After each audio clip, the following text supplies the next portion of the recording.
we are so blessed to be joined by the head coach of LSU baseball, our guy, Coach Jay Johnson, fresh off a nail-biter last night at Southeastern. The Tigers get it done versus the Lions. Oh, my, there is no clock in baseball.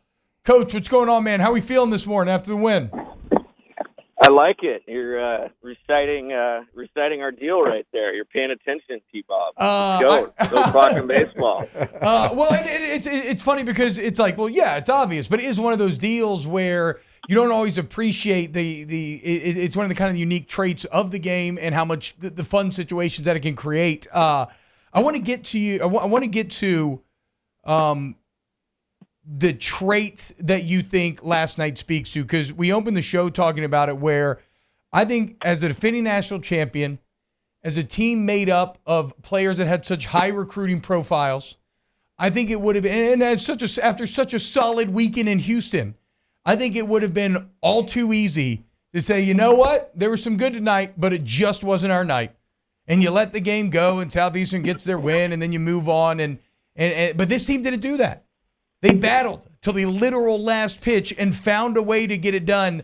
As a coach, what does that tell you about your team's makeup? Yeah, it's confirming more than anything else. Like, people that aren't around every day wouldn't know that, but really wasn't surprised. I think a couple things get overlooked in baseball. It's not always the team with the best players. It's the team that plays the best that day.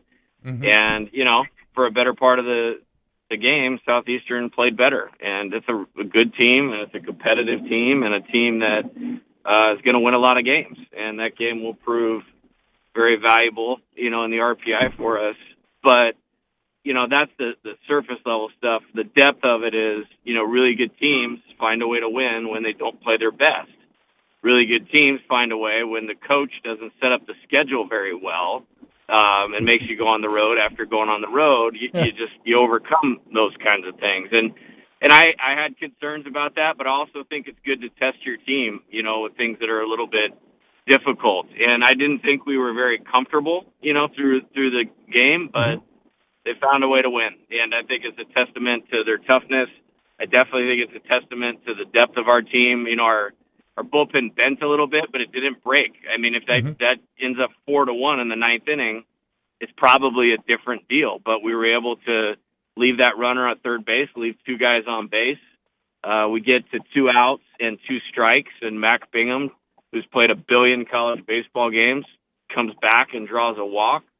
Ethan Fry, who is awesome. Like, I view him as a starter, even though he's only started 2 games, is ready to roll off the bench. He doesn't say anything about what's in it for me. He just keeps working, and he's ready. And then Paxton Kling, who had a terrible game, if you really want to be honest, he 0 for 4. He wants the 5th at bat. And so I think there's a lot to be proud of with our team, and really just confirmed a lot of stuff that we see that we think about our team. Well, and it's funny you mentioned the Kling quote there, because after the game last night, you talk about, your great hitters, when they're 0 for 4, they want the 5th.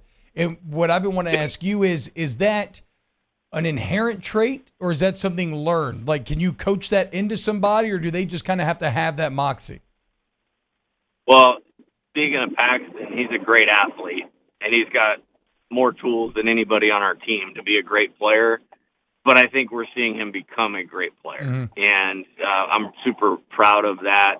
And he'll tell you he's got a long way to go. He's his hardest critic, but that's a big step in his development as a player last night, and super proud of him. And I mean, he got a pitch. Well, first off, he laid off 2 bad pitches, which shows some self-control in the moment. And then he got his pitch, and he ripped it. Coach, I can't believe we've gone 5 minutes and hadn't mentioned Cade Anderson yet, because he was dominating the Lions last night. 13 strikeouts in only 5 innings. And he's a young player, but he has been consistent every time you've thrown him out there. Like, did you see this from him, like in the fall and leading into the season, that you could count on a young player like this to go out there and kind of command the mound like he's done this year? Yeah, well, we did. We knew he was very good. I mean, the day I accepted the job, a friend of mine, Eric Borba, who is the head coach at Orange Lutheran High School in California, his son is Casey. He plays at Texas. him and Cade played on the same travel ball team, and he's like, hey, man, you need to get on the phone with this guy like yesterday. Yeah. And so we had a pretty good idea what we were, dealing with Cade, with him coming here. And then he had Tommy John surgery, which is the only way he probably ended up in college. And luckily for us, it happened at a time where he got a chance to make a full recovery. He had some really bright spots in the fall, but he was still working his way back from the injury. Right. And so there was that. And then we have really good hitters and really good position players. So it would be a really good inning or two good innings, and then they would get to him a little bit. But that's guys that get a chance to see him every week, in scrimmages. And since we've played other teams, man, he's a lot to deal with. And somebody was asking me about it last night. It's like, I'm a pretty grateful person for the things in my life. I'm very thankful that dude is at LSU, at least for the next couple of years, It's insane how good the starting pitching feels here in this opening portion of the season. But let's flip it to the bats. You mentioned, and let's look back to last weekend a little bit, LeBaron Johnson kind of representing the first kind of true ace maybe that y'all have faced this season. Yeah. And you mentioned Paxton Kling laying off a couple of pitches. Here's one of my favorite stats from last weekend. It took LeBaron Johnson 55 pitches to get through that order the first time, an average of 6.1 pitches per plate appearance. Shout out Hunt Palmer. And that had to make you feel good about your team's discipline at the plate as it gets ready for SEC play, where you're going to see LeBaron Johnson kind of more often than not on Friday nights. Yeah, for sure. And, I always want to have great players. Like, recruiting is the most important thing. But I want to play great. And that was a master class in how you take down an ace pitcher. Mm-hmm. And I'm proud of the team for responding to that challenge. Now, what you just alluded to, the challenge will be to consistently do that, because it's not just Friday, it's Saturday. Yeah. And with some of the best teams, it's also Sunday. And that's a mental grind, psychological warfare, which we won that night. And we have a really good bullpen. So if we can get it to where the game's going to be decided by the bullpen, then I like our chances. But it's going to take that commitment from the hitters and the offense. And it was outstanding. And to be honest, we faced another really good pitcher on Sunday, and we didn't do a lot with him, but we still walked 6 times and blew the game open in the 5th inning. And it's okay to win the game in the 4th and the 5th and the 6th instead of the 1st, 2nd, and 3rd, or the 7th, 8th, and 9th. And we did that really all 3 games in Houston. Coach, this is going to be the 3rd week in a row that I bring up this player because I've just been so impressed with his mentality as a young player, and that is Stephen Milum. Last night, again, he has 2 more hits, scores 2 runs, and in a night where, you're not, getting a ton of hits. I think obviously getting the 9th inning, you rack up some hits, but 8 hits total in the night. He's got 2 of them. And obviously he's playing for LSU. He's a talented player, but it's just the mentality. It looks like he is a veteran player. He's got an idea. He's got a plan every time that he goes up and steps into the box and also in the field. Like, I'm going to continue to bring him up because it feels like he's a player that we're going to continue to talk about. Yeah, for sure. Super proud of him. He's tough-minded. He had a tough fall, and what I mean by that, again, same thing we were talking about with Cade. You're walking into a national championship team and facing super tough pitching, and then I sent him home with like 3 or 4 things to make sure we got done, and he's blown the doors off of all of that, and I can't even imagine our team without him right now, and that's a big-time compliment, and he's still learning, but it's like, it took something early in the game with an AB he had early in the game and immediately applied it. And only great players can do that. So super happy he's here and playing well, and obviously going to be a staple here for the next 3 years. So one of the other early just massive success stories here, Coach, has been Luke Hullman. And we talked to you last week kind of wondering, who's going to be that Friday night guy going in a big game like Texas. Hullman ends up getting the nod. And you look up, and all he's done is lead the SEC in innings pitched thus far. Still has yet to surrender a run, has a cool little 15-1 strikeout to walk ratio at 30-2. Look, he was already awesome last year, but this feels like even a significant step forward for Hullman. Would you agree with that, or was was he just maybe was I guilty of kind of undervaluing him last season? Yeah, I mean, put it this way, it's this whole portal thing has changed everything, for the good and the bad. And the way I explained it as we were trying to recruit him, like, okay, look, guys, like this is a 4-game swing in the SEC standings, one way or the other. Wow. And so I could sit here and talk about all this stuff.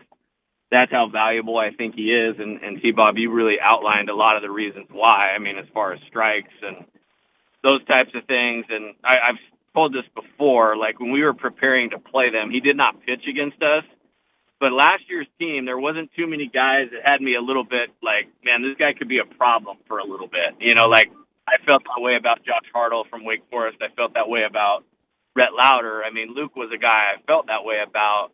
And then when he went in the portal, it was like an everyday thing. And fun story now, it's like, hey, man, we got back from Omaha, had the celebration, met with the players the next day, and then I was on a plane the next morning going to see who, because I believed he would have. Oh, wow, dude.